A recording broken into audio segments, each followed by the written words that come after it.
Hi there, this is David McMillan. Back in the 1980s, I ran a smuggling network that used many couriers. I did this because my wife at the time insisted I would be safer. But in fact, I don't think I was, because I was with them every step of the way. I call them couriers. I would never think of them as mules. They were certainly almost like children that I was in charge of, and there would be people who mostly came to me. I very rarely recruited, though that did happen later on. There were perhaps 9 or 10 of them. But it's still morning. I'm in my dressing gown and taking a look at the Sunday papers. I get this one not because I think they're great or particularly good editorial content, but it's a very big newspaper and I do a lot of painting, so it's got size in its favour. Headlines about the Liverpool win, I guess, and Trump and Farage. You know, my guess is that Trump will get re-elected as president. Why? Not that anybody likes him terribly much, but the fact is the opposition's not up to it. Donald Trump will be facing Joe Biden, the Democrat senator. And Joe, likable guy, he was Obama's vice president. He just won't make it. He'll do something that'll just screw him before the end. So it's Trump for quite a while yet. And could be worse. I mean, after all, do they ever make any real difference, presidents? Well, not since Truman anyway. And I couldn't look at a newspaper without talking about Brexit. You don't want to hear, I know, but I'll make it very simple, very quick. It won't happen. It really can't. The Irish border problem is insoluble. It doesn't matter what technical advances are made, there is no way that any of the parties concerned will accept it. The other thing, it simply won't work, so it won't happen. A lot of nonsense will be passed under the bridge before we get out of that one. The couriers were paid well, around £20,000 back then, so I guess about £100,000 in today's money. But the nature of the market back then made that possible. And they used multiple passports and systems that I had tested myself and had worked on for many years. The network ran from Asia, Bangkok usually, through Europe and then back into Australia, where the prices for heroin were highest. Heroin, you say? Yes. That was what people wanted. I'd used it myself. I didn't think so much of it back then. But anyway, that's not what this story is about. I'm certainly not going to get into an argument about that. I won't defend myself on that score. But it may be of some interest to know about the couriers.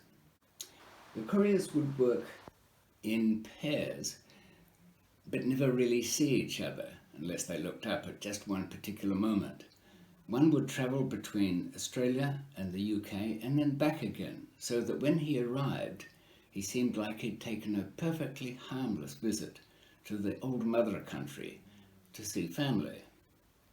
The other courier would go to Asia, then travel on into Europe.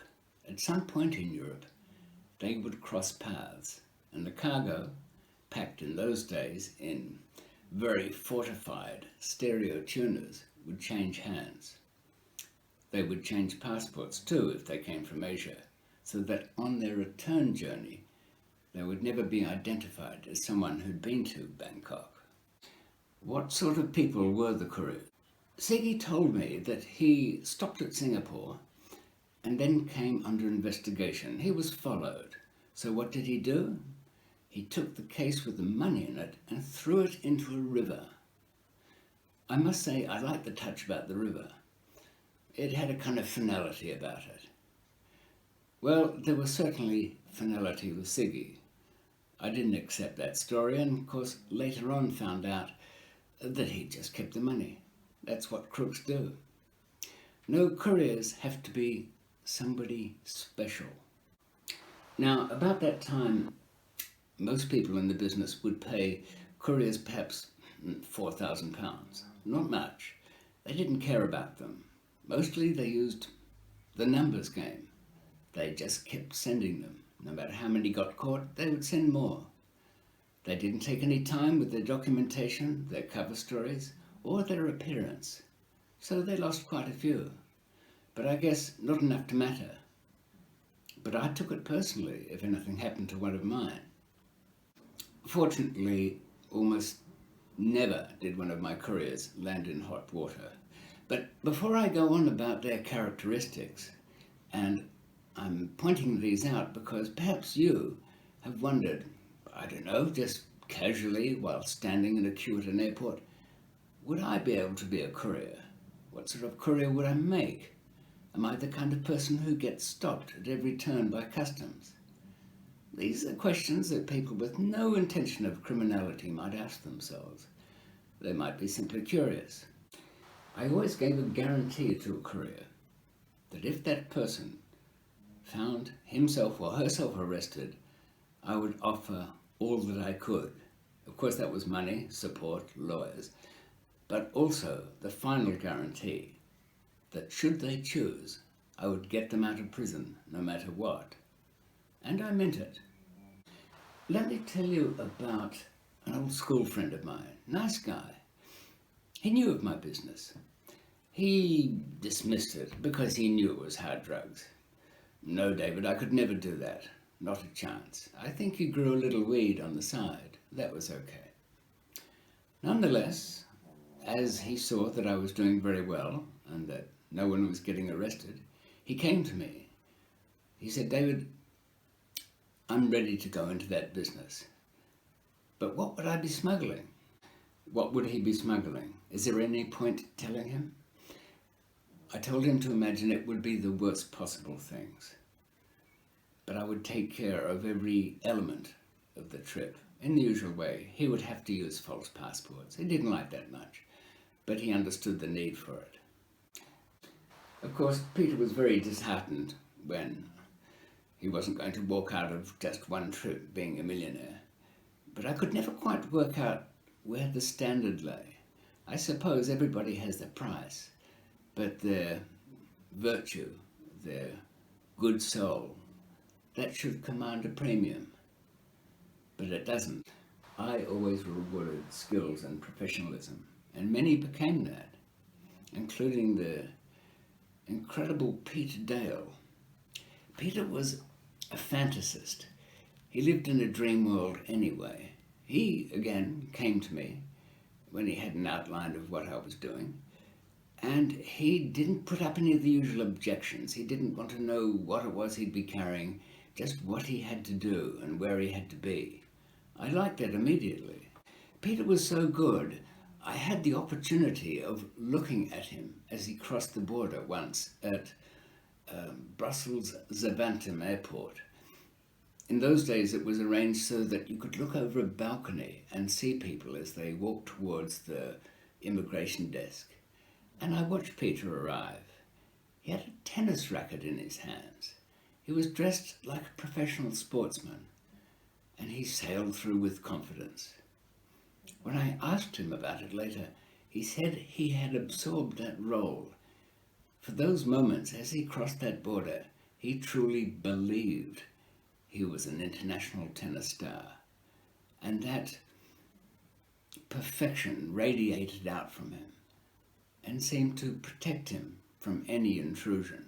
Of course, apart from Peter's assuming of the role, there were other things that protected him. For example, the arrival time was 11 in the morning. This was a quiet time at the airport, and most of the customs officers were on a break. They did their heavy lifting early in the morning when the international connections came through. The people who would arrive at 11 in the morning were the babushkas, the mamas, taking a short flight from up north, perhaps Holland, to come and see their children. They wouldn't take any nonsense from customs officers and borders. They'd lived through the Great War. No, not the first one, perhaps, but certainly the second one. In fact, one day when one of the babushkas arrived and couldn't find a trolley, she just walked out through the exit, grabbed one from the car park and came back inside with it. She was stopped, of course, by security. You can't do that, madam. You can't just walk in and out of the customs hall at will. And she didn't take kindly to it. She looked at his little machine gun and started talking to the fellow matrons and said, "Well, look at him. He's waving his gun at me." "Oh, yes," said the other, "just like the Nazis during the war. What's he going to shoot you with?" A mother shot just trying to see her own children. It was just the right time for somebody to arrive, and Peter went through that, just dreaming away of being the sportsman that he certainly wasn't. Peter had several roles, several imaginary identities that he used, but Sue Noel had only one act, but it was a good one.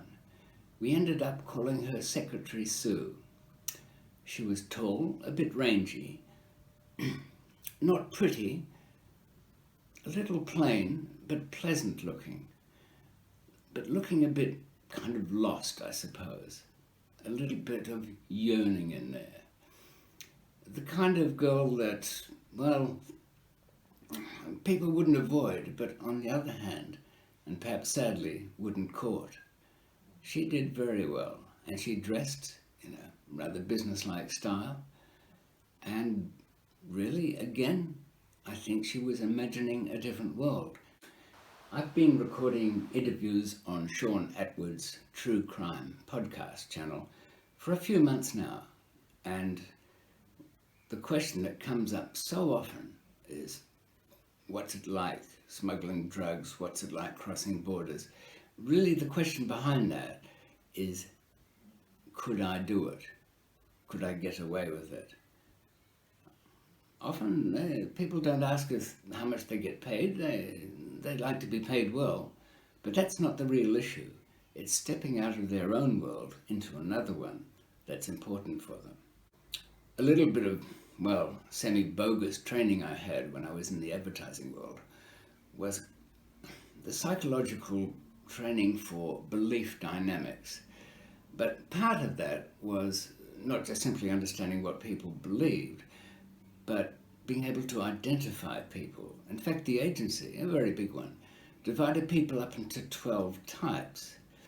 I don't think the number particularly means anything.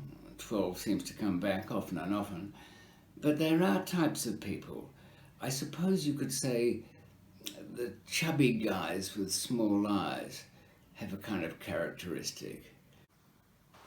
Let's look at some photos of people, most of them real, and see what you think they would make as couriers. Try and pick the one that seems the best. Of course, having the right kind of people is very important, but the real craft, I suppose, comes from assessing where that person's coming from, disguising that, but importantly, where they're landing. What would be the most dangerous airport to land at? Well, I'm living in the country of that, and I would have to say London's Heathrow, what used to be Terminal 3 and is perhaps Terminal 4 now. What makes Heathrow so dangerous is that they don't have a system exactly that you can break through. I'll explain.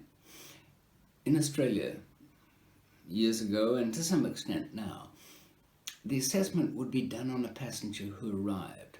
When they got to the immigration desk, the official there would examine the passport, look at their history, bring the name up on a computer, ask them where they'd been, have a flip through the tickets.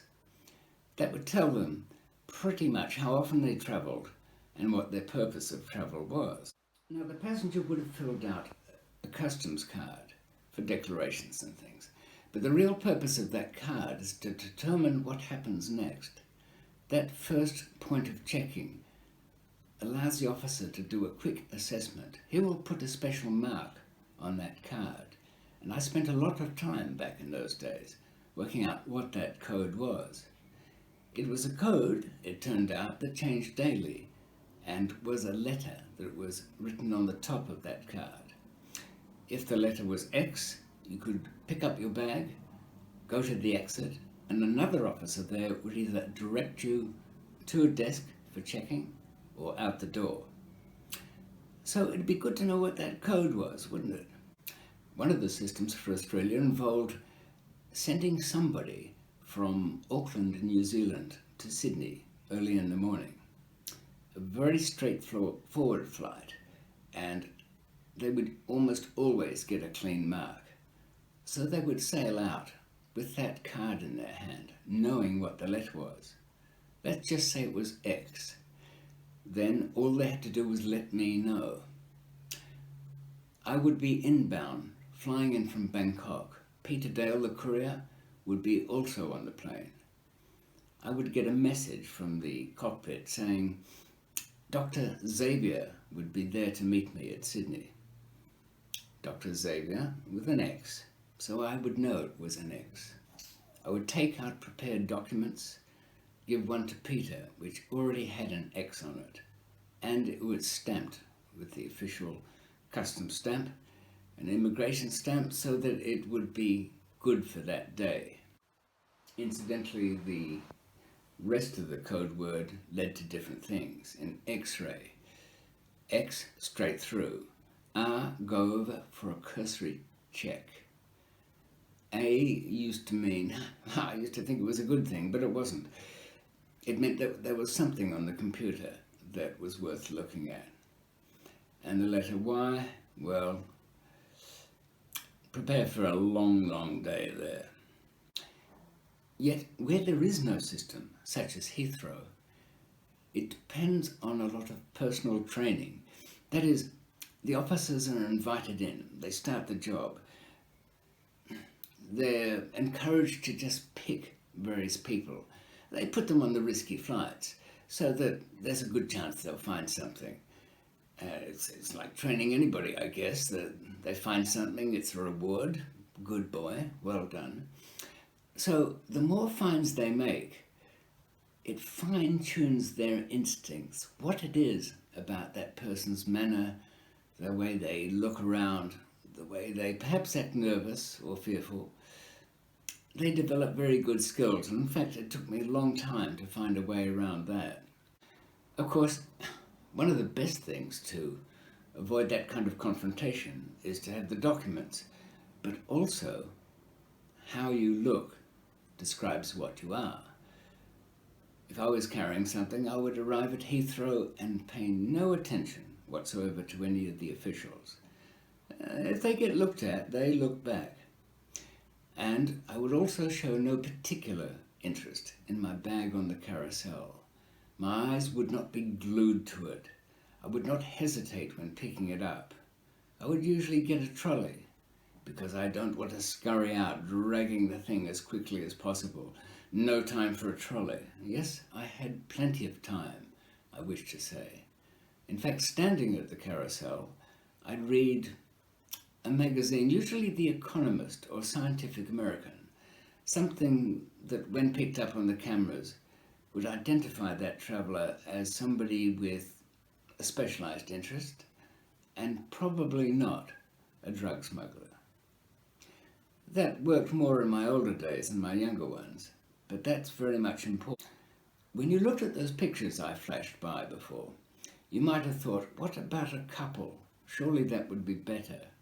It can be, but bear in mind, with customs officers who are very experienced, couples tend to signal each other about various things. And that subtle signalling, like poker players' tells, is something the good officers pick up upon, and they'll read it. I'll give you a good example of signalling in smuggling. There was a process in Australia where, and it's used elsewhere, it's certainly used in New York and Los Angeles these days. Anyway, the passenger is asked to open the bag, which they do. There's 2 officers in charge of the inspection.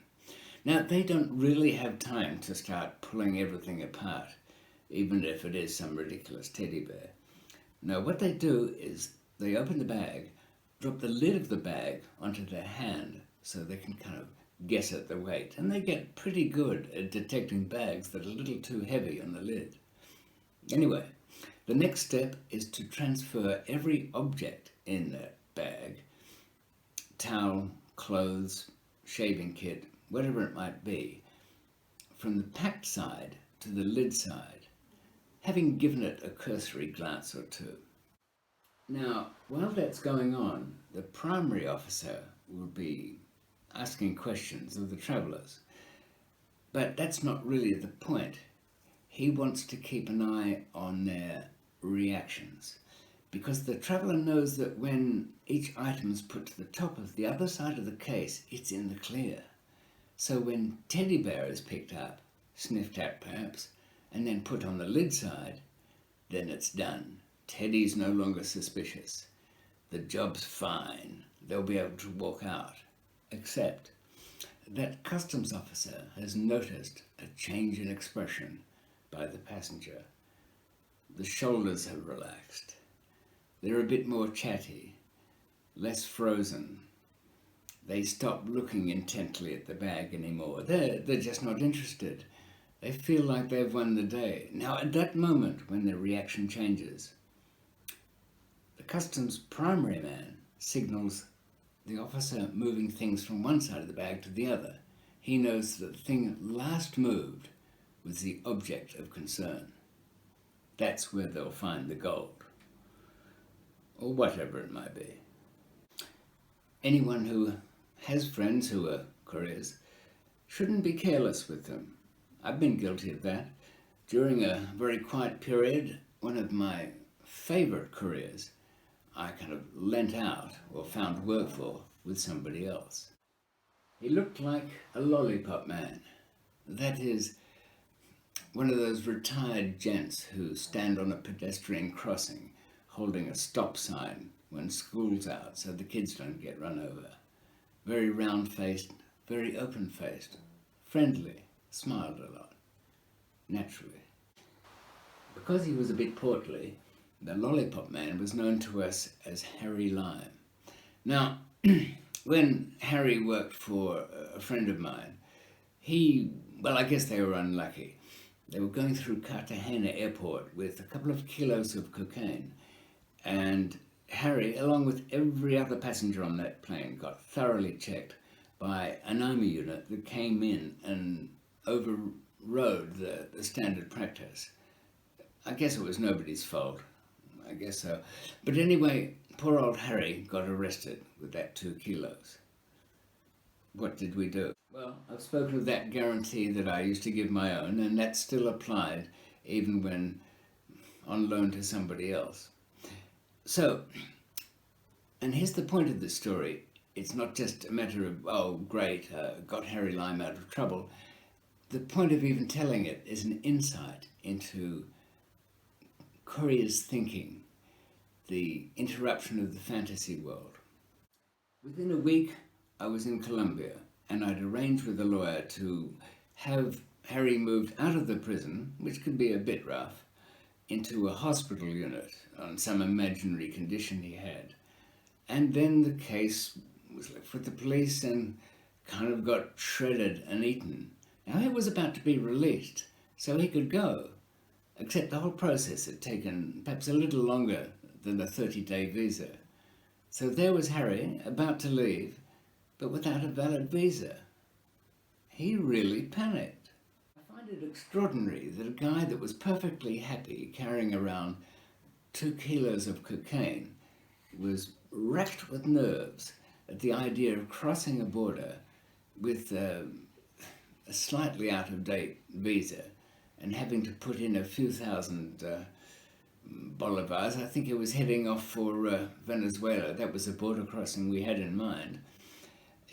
That really completely panicked him, the idea of not having the visa, never mind the drugs. So what to do? Inbuilt fear. Well, it goes back to what I said before. The ideal courier is somebody like an actor who can absorb into the role. I remember once meeting up with champion courier Peter Dale. In this incarnation, he was pretending to be the manager of a rock band.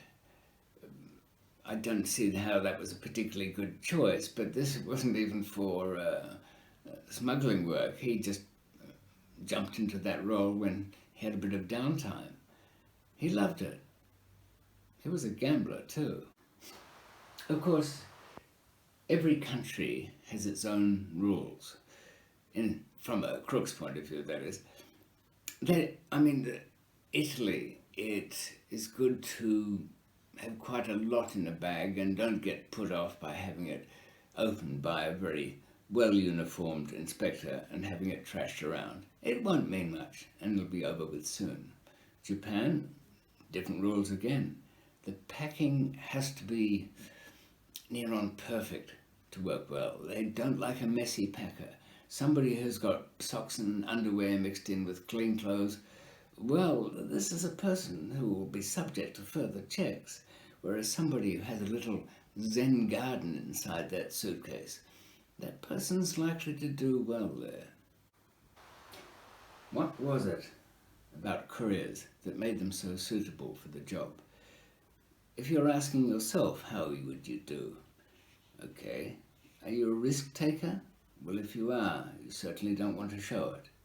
Risk takers have a particular face, don't they? Slightly crazed look. But if you're secretly a skirter of risks, that's quite a different thing. You're somebody who dreams of a different world, but also, are you somebody who would like to work with an organization that has a strict code, has intelligent people behind it, and also the assurance of being saved?